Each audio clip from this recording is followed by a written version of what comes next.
O mata-mata da Libertadores já está acontecendo e o gol fora de casa continua sendo o critério de desempate. A questão é, essa regra é realmente justa? O vídeo de hoje é um pouquinho mais longo, mas acompanhe meu raciocínio porque vale a pena. A gente está vivendo uma grande fase de jogos eliminatórios, acompanhando a Libertadores, a Sul-Americana, a Copa do Brasil. E quando se trata de mata-mata, a gente observa algumas variações no modo de disputa dos jogos de ida e volta, mas um modo já está estabelecido como padrão e por isso raramente é questionado nas discussões que levam em consideração a justiça no futebol. E eu estou falando do padrão utilizado nos maiores campeonatos do mundo, que funciona através de um critério que valoriza o gol na casa do adversário no caso da necessidade de desempatar a soma de resultados. A supervalorização do gol fora surgiu com a intenção de consagrar a equipe que busca atacar e ampliar o placar na casa do adversário. Porém, no futebol atual a gente sabe que atacar não é a mesma coisa que dominar a partida e esse fato contradiz a ideia da própria regra, porque nesse caso se torna mais vantajoso jogar fora de casa. O time que joga fora é mais ofensivo e o time mandante acaba se defendendo mais e atacando menos, dominado não pelo adversário, mas pelo receio de levar gols. E isso gera só mais um novo caminho em direção ao jogo truncado. Além disso, hoje a regra desmonta completamente a máxima que ela mesma criou décadas atrás, que é bom disputar o último jogo em casa. Quero dizer que a regra do gol fora favorece o time visitante do jogo de volta, considerando que no caso de um empate, esse time ainda tem os 30 minutos de prorrogação para fazer o seu gol supervalorizado. E, obviamente, esses 30 minutos não existem no jogo de ida. Eu cresci observando as discussões de quantos gols tal time precisa marcar para passar de fase.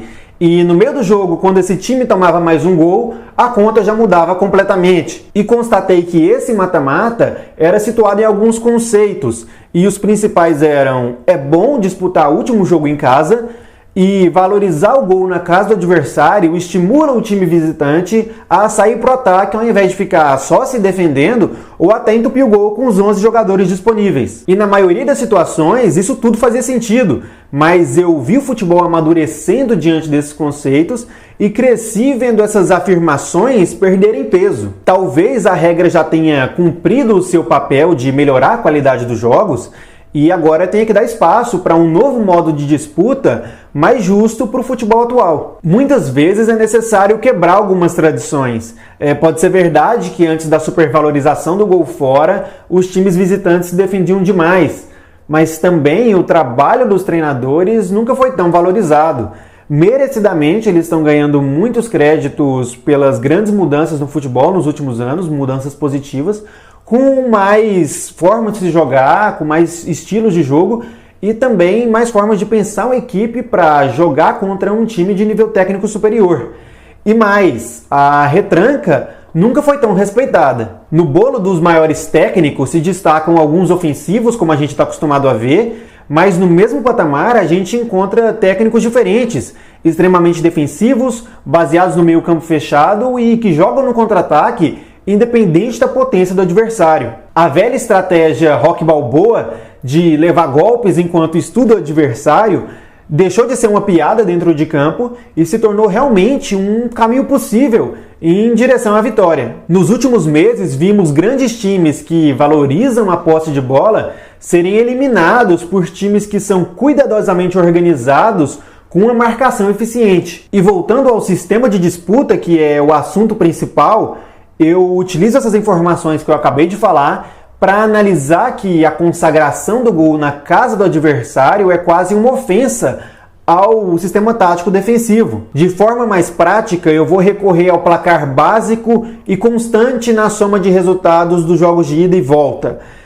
Jogo de ida, time A 2, time B 1. Jogo de volta, time B 1, time A 0. Os dois times marcaram 2 gols, mas o time B fica com uma vaga na próxima fase por ter marcado um gol na casa do adversário. Se fosse tão justo, o modo de soma simples de placares não estaria sendo experimentado nas finais de muitas competições, sem contar que a Copa do Brasil, inteligentemente, já adotou a soma simples de placares durante toda a competição. Já não existe mais o merecimento só por posse de bola ou estilo de jogo ofensivo.